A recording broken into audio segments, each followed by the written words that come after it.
सामाजिक और पारिवारिक संदेह, ये घरों में ज्यादा होता है। कैसे होता?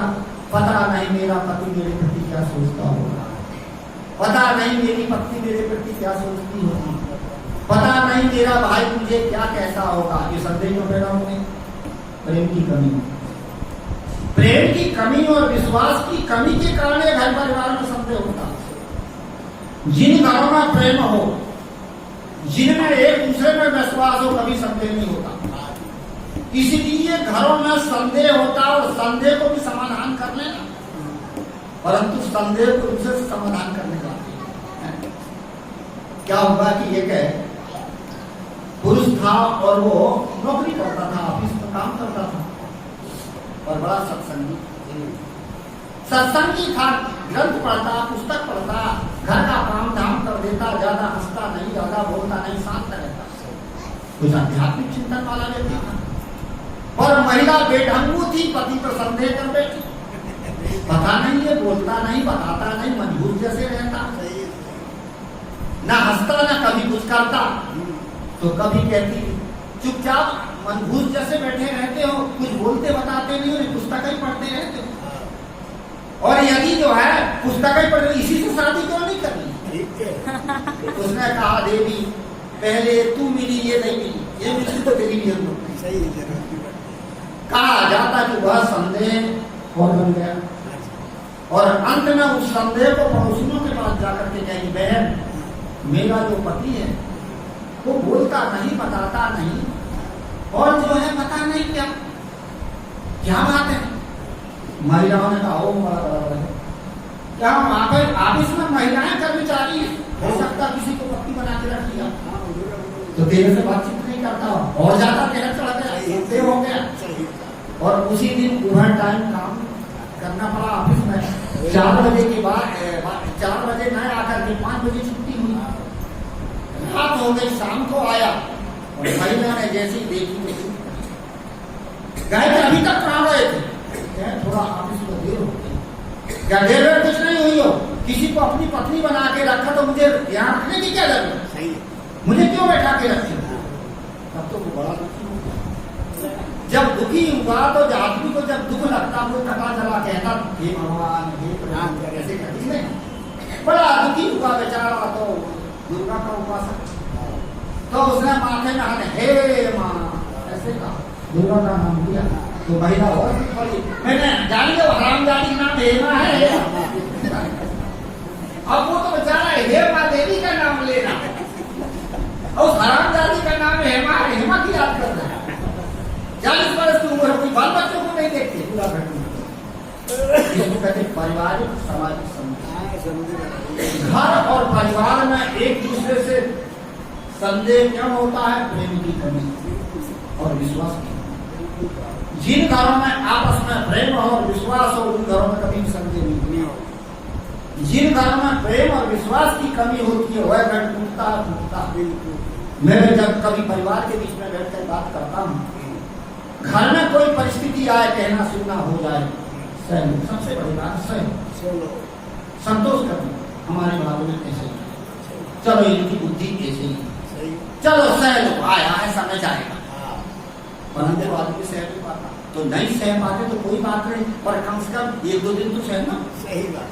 2-4 दिन के बाद में जब अगले वाले को देख लो कि दिमाग फ्रेश हो गया, क्योंकि ये क्रोध विकार सदा सिर पर नहीं रहता, क्षणिक रहता, थोड़ी समय रहता, बाद में हट जाता।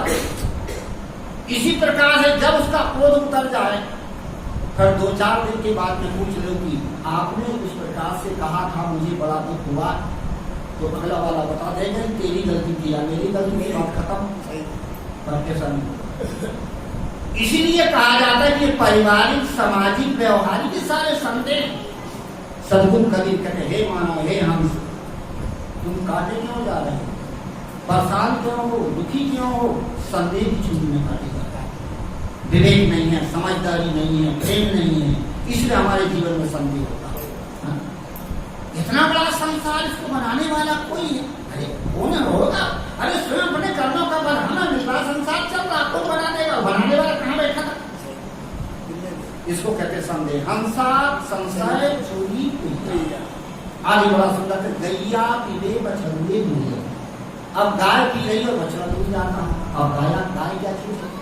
हमने जैसे लोगों ने बताया, गाया, सुनाया, उस नाम में मान लिया, पर विवेक किया नहीं किया, ये तो गाय। शास्त्रों को सुना, पंडितों ने बताया, समाज में जैसे हमने सुना, मान लिया, पर विवेक किया नहीं। और हमारी मानंदी तो हमारी गाय बन गई, वही तो माया है। जहां आदमी अपना मान लेता है वही मानंदी उसको पीती और पीता क्या। और तीन चीज को हमने अपना माने। कौन कौन जीवन में दुख क्यों होता, चिंता क्यों होती, फिक्र क्यों होती, घबराते क्यों? तीन चीज को आपने अपना माना, वो आपकी है नहीं। क्या क्या माना? शरीर को अपना माना, इसलिए शरीर में है आसक्ति। जो डर है कि मरना नाम, मरने का नाम मत लो, एक दिन तो मरोगी मरोगी। शरीर को हमने माना और शरीर में है आसक्ति, इसलिए आदमी आसक्ति के कारण शरीर को सजाता। उज्जैन से मैं आ रहा था तो एक लड़की मेरे सामने बैठी थी और सवेरे उठी और उठकर के उसने मुंह हाथ धो के आई और पाउडर निकाला, इसमें ऐसी कर दी, ऐसे लगा कि जैसे आटा में फटा गिर गया, और लाल लाल लिपस्टिक निकाली और मुंह में लगाई, लगा कि ये चूहा मार दिया ये जैसा, और कान में आंख में काजल आई। मैंने पूछा बेटा कहाँ से आई? हंसी। मैंने हंसा के बाबा जी क्यों हंस लगे? ऐसे हंसी आ गई। बताओ कहाँ से आई? उज्जैन से आई। किसको मानती? भगवान को मानती। मैंने कहा तेरे को किसने बनाया? भगवान ने बनाया। किसने बनाया?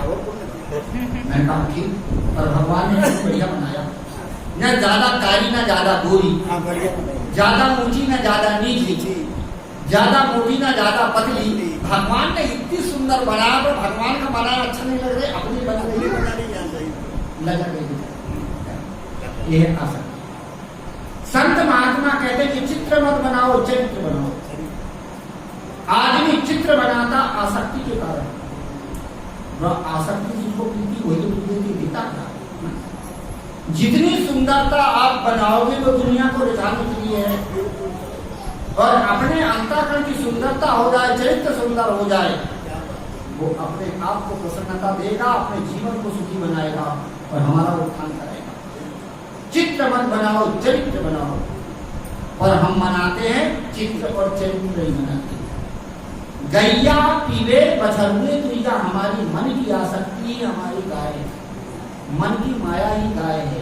हम जैसा मान लेते हैं, जैसा जान लेते हैं, वैसा माने। शरीर को हमने अपना माना। दूसरे नंबर में प्राणियों को अपना माना।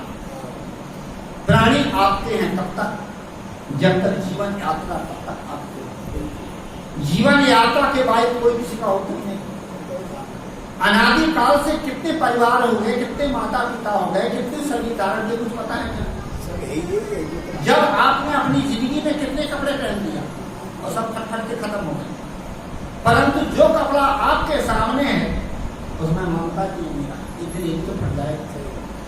ऐसे जीवन में कितने माता पिता, कितना शरीर, कितना घर, कितना संसार छूट गया।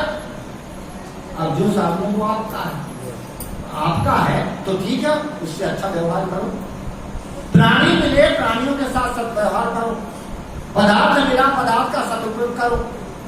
पर मुंह और रात में दो पड़ते गैया पीले बछड़ुए, मन की आसक्ति, मन का रागी आदमी को पीता और देता क्या? हमारी मन की माया। एक बूढ़ा आदमी था और नाती को कुछ कह दिया होगा, ऐसा मत कर वैसा मत कर। बूढ़े भी कहाँ मानते हैं। बूढ़ों के मुंह ज्यादा चलता और पैर हाथ ज्यादा चलते हैं, इधर चले उधर चले। मैं तो कभी कभी कहा करता हूँ कि बूढ़े में साधु हो जाओ, पर कौन से साधु हो जाओ?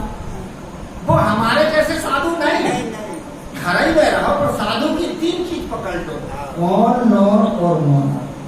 सब एक कोने में शांति से रहता है, मौन धारण किए रहता, ज्यादा बोलता नहीं, और नौना होना जैसे आप लोग ऐसे ही घर में साधु बन के कौन एक कोने में बैठ गया, और मन कहाँ मानता, उठाए नहीं किया, फुटू फुटू बहु बेटा की निंदा करता। लोना अलोना खा लो, नहीं खाते भैया ऐसे बनाती थी, बहू ने ऐसी बनाई, गिरते पूरा तो खाली ठीक ठाक गिरती। और मोड़ ना हो ज्यादा मत बोल, तो जीवन सुख हो जाएगा, सुखी होगी, पर माने कहा। तो इसी प्रकार से अब क्या कहते हैं कि मन मानता कहाँ है, मन आदमी का मानता नहीं है, इसलिए मन जो है शरीर तो बूढ़ा हो जाता है पर मन बूढ़ा नहीं।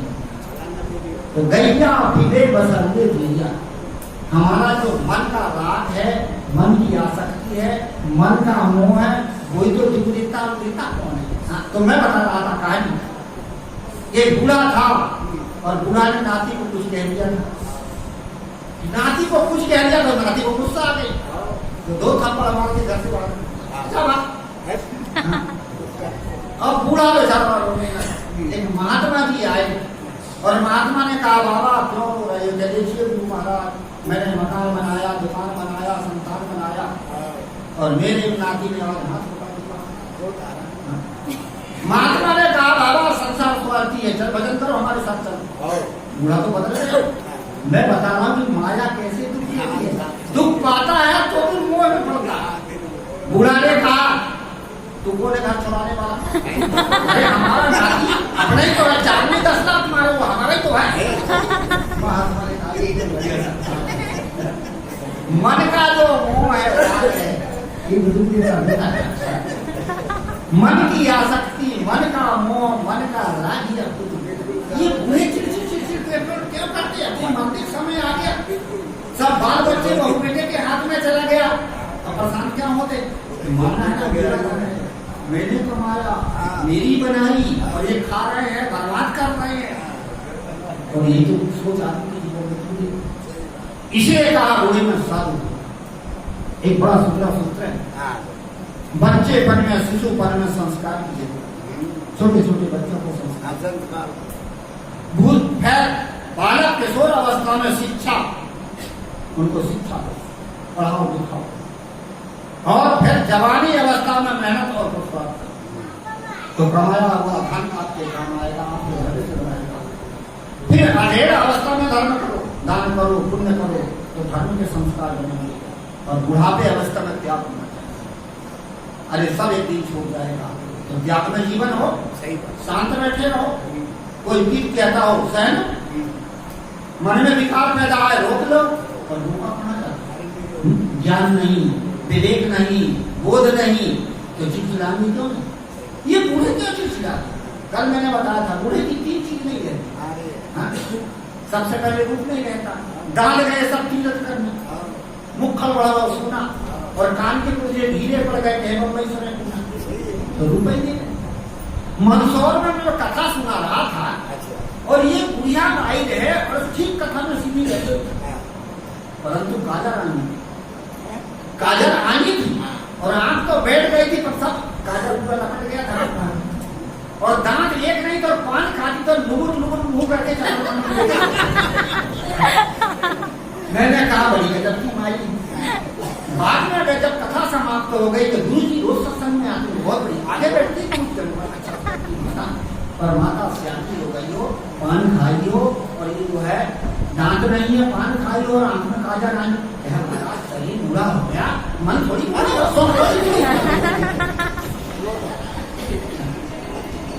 इसीलिए क्या मन की आसक्ति का साथ में गैया पुण्य, हमारी आसक्ति हमको गंभीरती और बचन के लिए परेशान, चिंता है, फिकर है, शोक है, रात है, दुर्स है। इसलिए हर आदमी के भीतर ये जो सोच की लहर हर आदमी के भीतर होती है।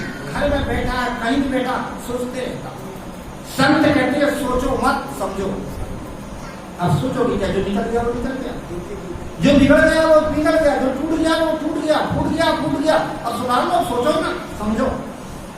समझ की जरूरत है, हम समझते नहीं है, इसलिए हमारा मन सारा हमें तो घर घर सावज खेलिया हीरा पारत हो डाली, और पाली माई तलब गई धूली धूली होगा।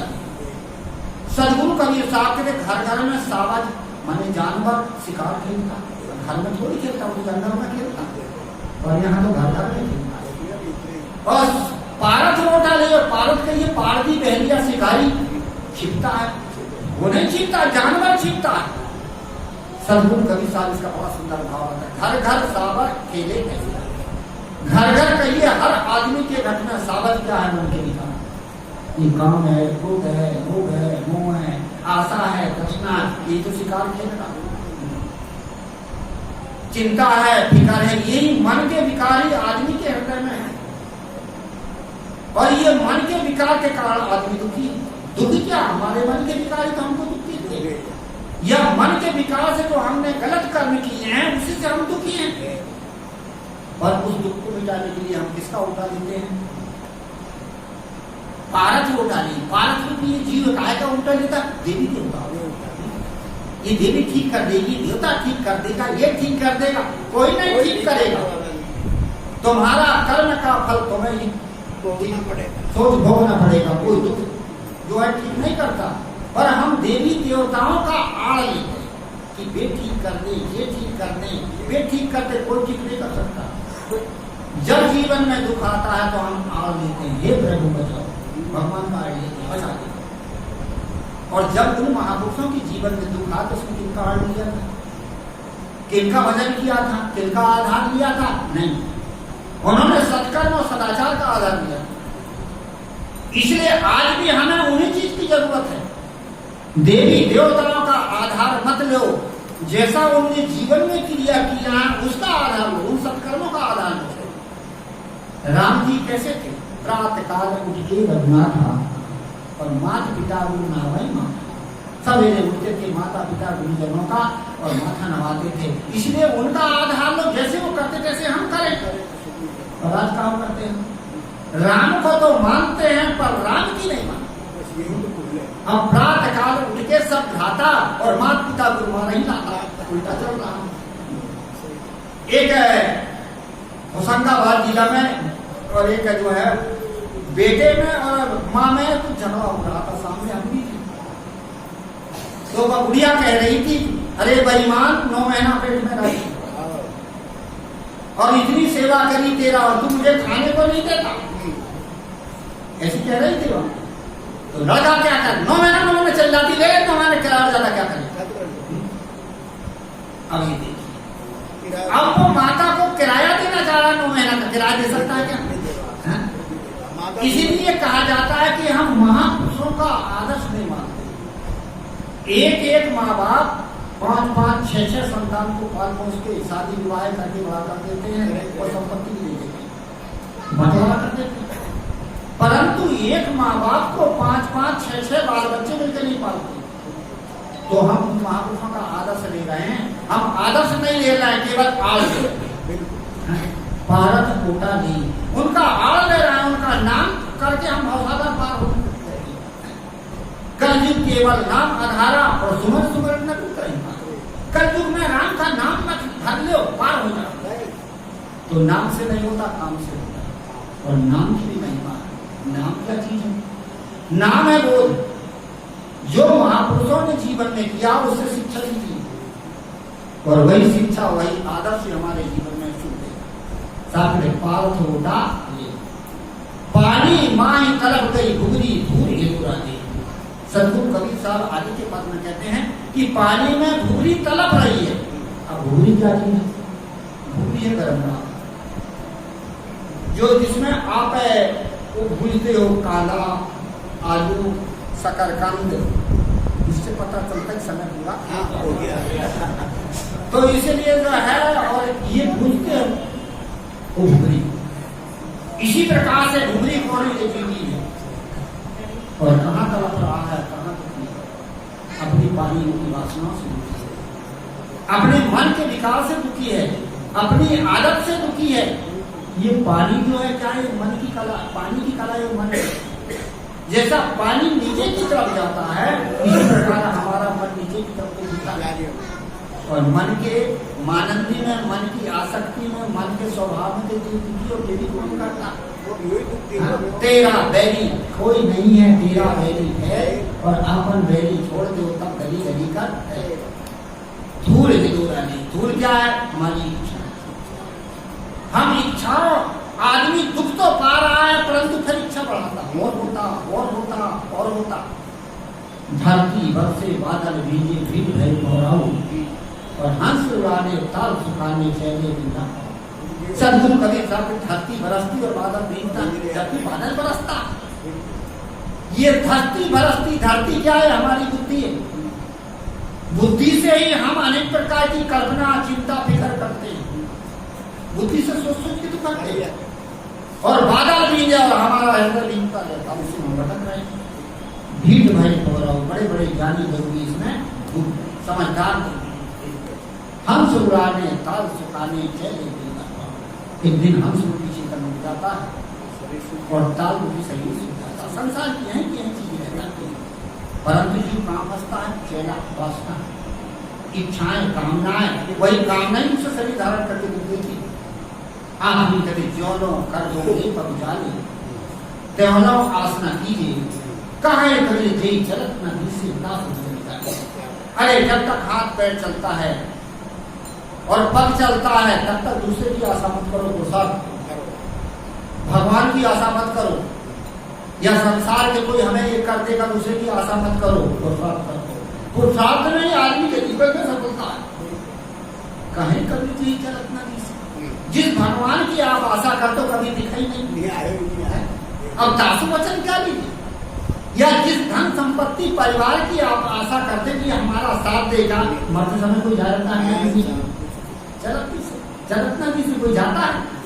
कहीं कभी जी चलत ना दिखे। संसार की सारी चीज यही रह जाती है, साथ में हमारे भूल जाते हैं, हमारी कर्म के संस्कार ही हमारे साथ हैं।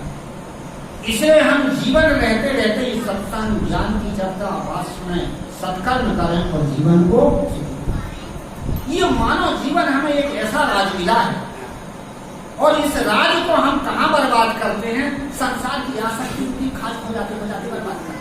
एक उदाहरण देने मालूम कर रहा हूँ, एक राजा था, बड़ी सुंदर कथा सुनाता, और कथा इतनी सुंदर सुनाता था कि भीड़ लगती थी, परंतु एक खाद वाला भी बैठ जाता था। जब कथा शुरू हो तो वो खाद वाला खाद को जाना शुरू करते हैं, तो सबका लक्ष्य धर्म हो जाता, तो राजा का चिंतन निकल जाता।